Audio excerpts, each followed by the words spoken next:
সকালবেলা ঘুম থেকে উঠেই প্রত্যেকটা নারীর কাজ দিয়েই সকালটা শুরু হয়। আর রান্নাঘর হলো প্রত্যেকটা নারীর আপন ঠিকানা। নারী আপনি যতই বড় জজ ব্যারিস্টার হন না কেন, রান্নাঘরে আপনাকে আজ না হোক কাল একদিনের জন্য হলেও ঢুকতে হবে। এটাই আসলে বাস্তবতা নারীদের জীবনে। একটা নারী যতই চাকরিজীবী হোক না কেন, সে সে দিন শেষে সে রান্নাঘরে একবার হলেও আসবে, একবার হলেও রান্নাবান্না করবে। এটাই হচ্ছে হয়তো মানে আমাদের বর্তমান সমাজের রীতিনীতি আর কি। তো তার বাইরে তো আমিও না। আর আমি তো যেহেতু গৃহিণী, সেহেতু আমার তো আরো ঝামেলা। তো আজকে সকালটাও শুরু হয়েছে আমারও ঠিক তার ব্যতিক্রম নয়। ঘুম থেকে উঠেই আগে জামা কাপড় চেঞ্জ করতে গিয়ে দেখলাম যে আমার গাছটাতে ময়লা জমেছে। ভাবলাম থাক, ওইটা একটু পরেই ধুবো। আগে ব্রেকফাস্টটা বানিয়ে নিই, যেহেতু বাসায় গেস্ট আছে। তারপর বাচ্চাদেরকে নিয়ে স্কুলে যাব। আর এই তো রুটি বানালাম। আর ভাজি করলাম, গাজর, পেঁপে আর আলু ভাজি করলাম।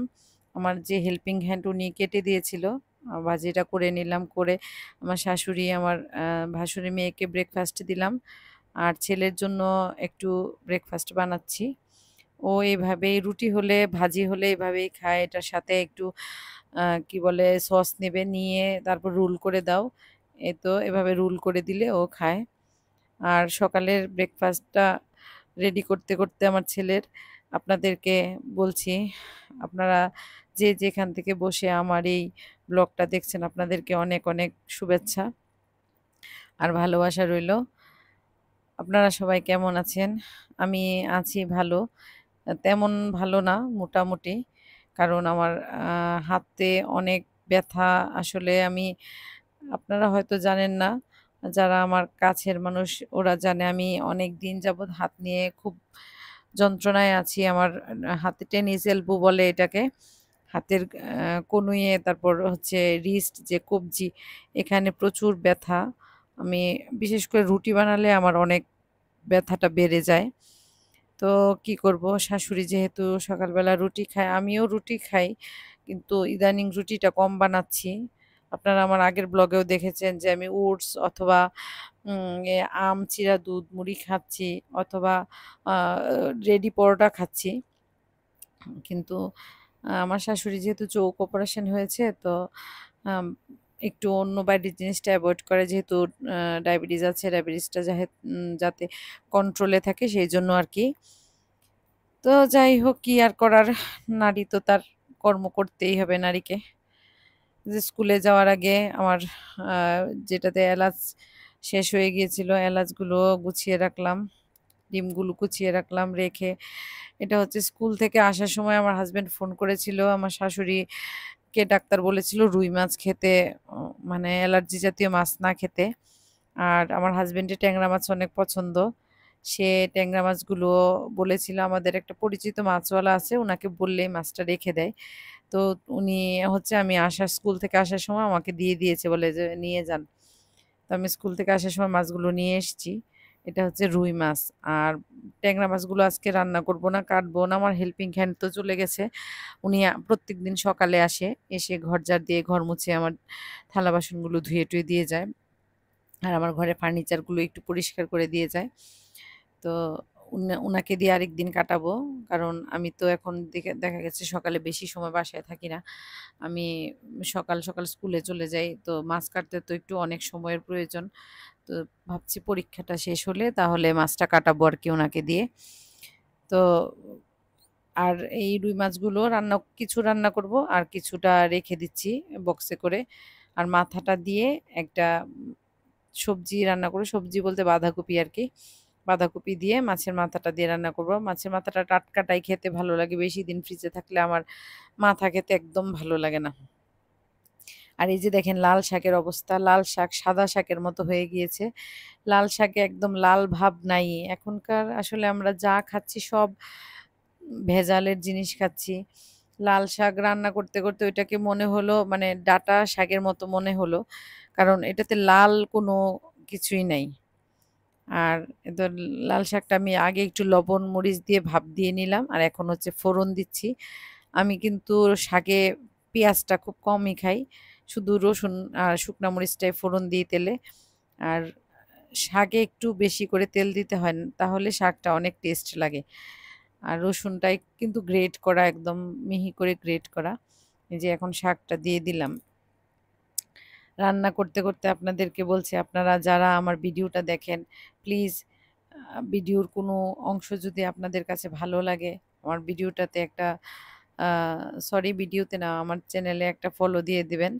আর যারা আমার ইউটিউব থেকে দেখছেন তারা আমার চ্যানেলটা সাবস্ক্রাইব করে দিবেন।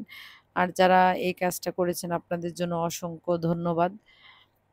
আর আপনারা যারা আমার পরিবারের সদস্য তাদেরকে আরো অনেক বেশি বেশি শুভেচ্ছা ভালোবাসা আমার পক্ষ থেকে। সবাই আমার জন্য দোয়া এবং আশীর্বাদ করবেন, আমি যেন আমার চ্যানেলটা এবং আমার ফেসবুক পেজটা আমি আরো এগিয়ে নিয়ে যেতে পারি। আর আমার হচ্ছে ফলোয়ার একটু কম আছে ফেসবুকে। যারা ভিডিওটা দেখছেন প্লিজ কষ্ট করে আপনাদের মূল্যবান একটা ফলো করে দিবেন, তাহলে আমি আপনাদের একটা ফলোর দ্বারা আমি অনেকটা হয়তো এগিয়ে যেতে পারবো। কারণ আমার আহ, যতগুলো চ্যালেঞ্জ ছিল সবগুলো আমি ফিল আপ করে ফেলেছি, শুধু ফলোয়ারের যে ফিল আপটা চ্যালেঞ্জটা ওইটাই এখনো মানে আমি পূরণ করতে পারছি না। আমি বুঝতে পারছি না কেন আমার ফলোয়ারটা এখনো ডাউন আছে। আহ, হচ্ছে কিন্তু খুব ধীরে ধীরে। তো আপনাদেরকে বলবো যারা প্লিজ আমার এই ভিডিওটা দেখবেন আমাকে একটু হেল্প করবেন। আপনাদের একটা ফলোতে কিন্তু আমি আরো একটু সামনে যেতে পারবো, আমার স্বপ্ন পূরণের ধাপগুলো পার হতে পারবো। প্লিজ আপনারা আমার পাশে থেকে যাবেন। আপনাদেরকে আমি অনেক অনেক ভালোবাসা এবং আহ, শুভেচ্ছা জানাচ্ছি অগ্রিম। আর এই যে আপনাদের সাথে কথা বলতে বলতে আমি বাঁধাকপিটা বসিয়ে দিলাম, একবারেই ফোড়ন দিয়ে বসিয়ে দিলাম। আর আমি এভাবেই বাঁধাকপিটা রান্না করি। আর আমার ঘরে বাঁধাকপি অবশ্য চিকেন দিয়েও রান্না করা হয়, কিন্তু আমার বাচ্চারা আবার চিকেন দিয়ে তেমন পছন্দ করে না, কিন্তু আমার হাজবেন্ড আবার চিকেন দিয়ে পছন্দ করে। আপনারা কে কে চিকেন দিয়ে বাঁধাকপি খেয়েছেন বা খান আমাকে একটু কমেন্ট করে জানাবেন। আমার ঘরে কিন্তু প্রায়ই হয়। আর কেউ যদি চিকেন দিয়ে বাঁধাকপির রেসিপিটা জানতে চান তাহলে প্লিজ আমাকে কমেন্ট করবেন, আমি কোনো একদিন আপনাদেরকে দেখাবো চিকেন দিয়ে বাঁধাকপি দিয়ে কি করে রান্না করে। আপনাদেরকে একদিন দেখাবো, আর খেয়ে দেখবেন অবশ্যই অনেক টেস্ট হয়। আমিও বাঁধাকপি ভাজি করি, কিন্তু আমার কাছে মাছের মাথা দিয়ে অথবা চিকেন দিয়েই অনেক ভালো লাগে আর কি। আমার হাজবেন্ডও পছন্দ করে। এই তো আমার বাঁধাকপিটা প্রায় রান্না শেষ। একটু গরম মশলা দিয়ে নিলাম, গরম মশলার ফ্লেভারটা অনেক ভালো আসে। আর যারা এই অবধি দেখেছেন তাদেরকে অসংখ্য ধন্যবাদ আমার পাশে থাকার জন্য, আপনাদের মূল্যবান সময়টা আমার এই ব্লগটাতে শেয়ার করার জন্য। আর এই যে মাছ, এগুলো হচ্ছে দুপুরবেলার জন্য ভাজি করব। আমার হাজবেন্ড বলেছিল ফোন করে যে টাটকা মাছটা একটু ভাজি করো, তাহলে খেতে ভালো লাগবে। তো আমি এই যে টাটকা মাছটা কিছু ভাজি করে নেব দুপুরের জন্য। আর রাতের জন্য হালকা করে একটু ঝোল করে রেখেছি, বাঁধাকপিটা রান্না করেছি আর শাক ভাজি করেছি।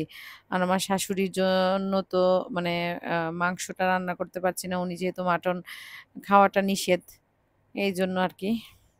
আর এই যে এটা হচ্ছে সন্ধ্যাবেলা, আমার ছেলে পড়তে বসেছিল, ওকে আমি একটু আম খাইয়ে দিচ্ছিলাম। আর আমার শাশুড়িকে, আমার ভাসুরি মেয়েকে ডাইনিং টেবিলে দিয়ে আসছিলাম। আমি একদম চা আর আমি তো গ্রিন টি খাই, আমি গ্রিন টি আর বিস্কিটের ডাব্বাটা নিয়েই বসেছিলাম। আর আমার শাশুড়ি ভাসুরজিকে দিয়ে আসলাম টেবিলে, ওরা ওদের মতো খাচ্ছে। ওরা, আমার শাশুড়ি অবশ্য দুধ চা খায়। আর এই যে কথা বলতে বলতে ভিডিও শেষ প্রান্তে চলে এসেছি। সবাই ভালো থাকবেন, সুস্থ থাকবেন। ভিডিওটা শেষ পর্যন্ত দেখার জন্য অসংখ্য ধন্যবাদ। আর এগুলো হচ্ছে লেবু, এগুলো আমার শ্বশুর বাড়ির আমাদের নিজেদের গাছের লেবু। টাটা।